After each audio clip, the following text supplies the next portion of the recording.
ეგა წილათებს ვარ. რამდენი გამარხულა ეს? მაგ მე ვარ. ჯერ ხარატული. და გემართო ბიჭო რა გეტაკათ ამისთანა რა უბედურება გეტაკათ ეთი აი გამაგები. ვა, იქ რა მაგარი ყვავილებია და.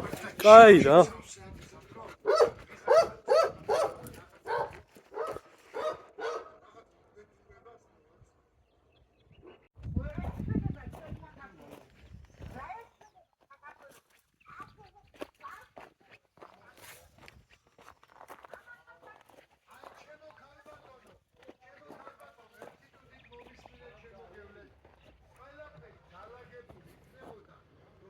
Короче, ძმაო, აი ამ ყაყაჩოებს გაუმარჯოს რა.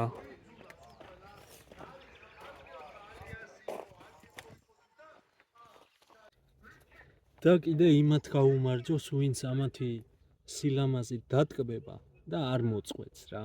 და დატოვებს თავის ადგილას რა. გაუმარჯოს ამ ყაყაჩოებს მოკლედ რა.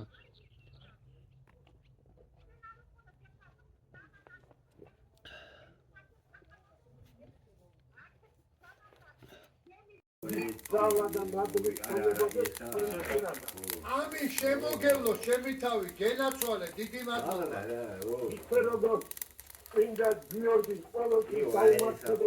და როგორი ტიპი იყო, იცი? კახამ ხო აშენა სასტუმრო დიდი და გვერდზე ცხოვრობდა. რაში ცხოვრობდა, იცი? ვაგონში. აი, ვაგონები რო არის რა და მაგრამ კაი კაცი იყო რა და კახასთან მეგობრობდა რა. ეხმარებოდა ისა და ველოსიპედით დადიოდა სამსახურში, მანქანაო არ მინდაო. და რამდენჯერ ტრალი ჩამოსულა რა. ცოტა უცნაური კაციც იყო ეგ რა. ბიჭო, ხო და ეხა მოგიყვეთ რა, ხო გარდაიცვალა რა. და იცი მომისმილე რა. короче, ეგ არის ძმაო, 70 წლის ქალია მაგუბანში ვიღაცა გალია რა. ჯერა დაგვილევია მაგის. ხო ბიჭო, მისულა ეს გუჯა, короче რა. დაჩალჩებია რა, 70 წლის ქალი მოტყდა იმელა. კარგია მაგარი შოძოა ბიჭო რა ეკრა. მარტო ვინ გითხრა? ბიჭო, ყველა ვიცი პროსტა ერთ. იმათ არ უთხრა. გაუმარჯო. კახა ბიჭო რა. იცოდა. მე მაგასთან და მაგ გალიასთან ერთადაც დაბილევია არაყი რაღაცა და ეგეთი ხო იყლე რაღაცა და იმ გალიამას პირჯვარი გადაიწერა რაღაცა მოგო თუ რაღაც რუსულად ლაპარაკობდა გადაგა. აი იქ რო ჩამოდივა რურექსი სულ როგორია ის აი უკრაინაში და იქ რო მოსკოვში სოფლებში რო ხალხი ცხოვრობენ ეგეთი ადგილია ურეკი ხო რა. რაღაც სტაროვერების მიმდევრობა არის ეს გძელწვერებიანი ხალხი და მეთევზეები არის. თან ისინი ვიღაცები ხო შეისუდგე გამოიწვიო ჩვენ რო გვეკონა რო გვებძვიან. თურმე გაუმარჯოთ ბავშვები იყვნენ ეგენი. ჯოლობის ქვეშ რო შევეყუდე კახა ვოუყე ვიშ მაგის. არა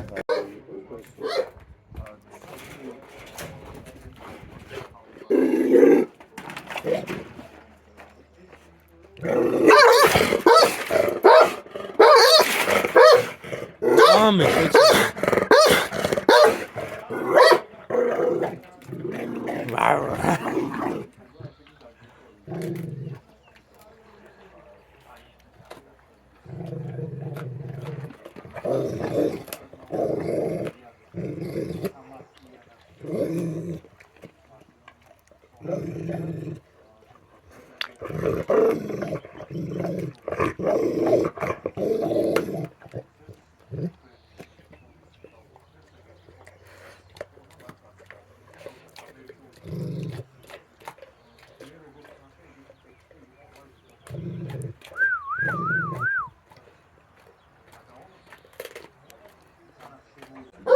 აი ხლა, короче, რაღაცებზე ვლაპარაკობდით რა და თქვენთან რა მაქვს დასამალი, იქ თქვი რომ, короче, რაღაც ისეთ თემებზე ვლაპარაკობ და რა გიტყდებათ მეთქი, ბიჭო, დღეს ეგრე დილით ამდგარი ყლით გავიღვიძე მეთქი რაღაცა და ტრუსიკი გავიხადე, აბა ერთ შევხედო როგორი მაქვს მეთქი რაღაცა და ბიჭო, ახლა ტუალეტში მოსაფსმელად შევედი რა ეს ყლე და რაღაცა რაზე გამახსენდა რა და ვაი, მთვარე გაიჩიტა და ალან უოტს ყავდა მეგობარი რა ტუალეტში ყოვლის მხედველი თვალი ქონდა ჩამოკიდებული რა და ღმერთი გვიყურებსო თუ რაღაცა ეწერა და ამას გიორგის აგერ ტუალეტში ნახე ძმაო საათი აქვს ჩამოკიდებული აქ რო ფსავდა რაღაცა კაცი რო ხარ ეხ ხალი მე რა ვიცი რანაირ დახრილი უნდა იყოს თუ რაღაც მე რავი რა короче აბა რა დროა და ეხა და რაღაცა და რო იფიქრო რა короче აგერ ძმაო სათვალეც ქონია რა ვაფშე ხო და ძმაო, ნუ გეშინიათ რა ინტიმურობის და რაღაცა, ყველაფერი ისედაც იცის.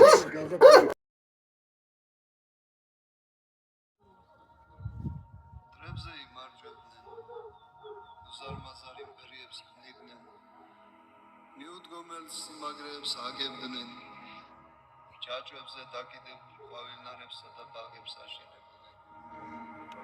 აღმართავდნენ შენობებს, რომლებსაც სოფლიოს საოცრებანი ეწოდება. მაგრამ ვერც ერთმა მათგანმა ვერ შეძლო დაებრუნებინა თუნდაც ერთი გარდასული წამი. კაცობრიობიდან ვერც ერთმა უგონიერესმა ადამიანმა ვერ შეძლო დროის მდინარის შემოგვიყვანა. ამ მდინარემ ისინი როგორც ქვიშის მარცვალი მარადისობის ოკეანეში წაივლნენ. მათ გამოიღვიძეს არ ყოფნიდან და კვლავ ძილს მიეცნენ. წარმოიდგინეთ მეორე მაგალითი. ბავშვი საკუთარ ჩრდილს მისდევს და უნდა დაეწიოს მას. ის ნაბიჯს აჩქარებს, მაგრამ მაინც ვერ ეწევა. ადამიანი ჩრდილს რაც უფრო სწრაფად მისდევს, ჩრდილი მით უფრო სწრაფად გარბის მისგან. რთოსანი დროის დაწევა შეუძლებელია. დრო გამუდმებულად ანადგურებს თავს. ძველები მას გამოსახავდნენ გველის სახით, რომელიც საკუთარ კუთხს ყლაპავს. დრო შეფარდებითი ყოფიერების ატრიბუტია. აუ ეხა რა გამახსენდა, იცი ის ანეკდოტი არ იცი, კაროჩე სომეხი დადის აივანზე რა. კაროჩე სიგარეტს ეწევა, აუ ამის დედა შევეციო რაღაცა და რა ხდება კარენო რა მეზობელი ესა ძმაკაცი ეუბნავ თუ რაღაცა და ვა ჩემი გაჭირვება არ მეყოფა რომ ჩემი მეზობელი ახალი მერსედესი იყიდა.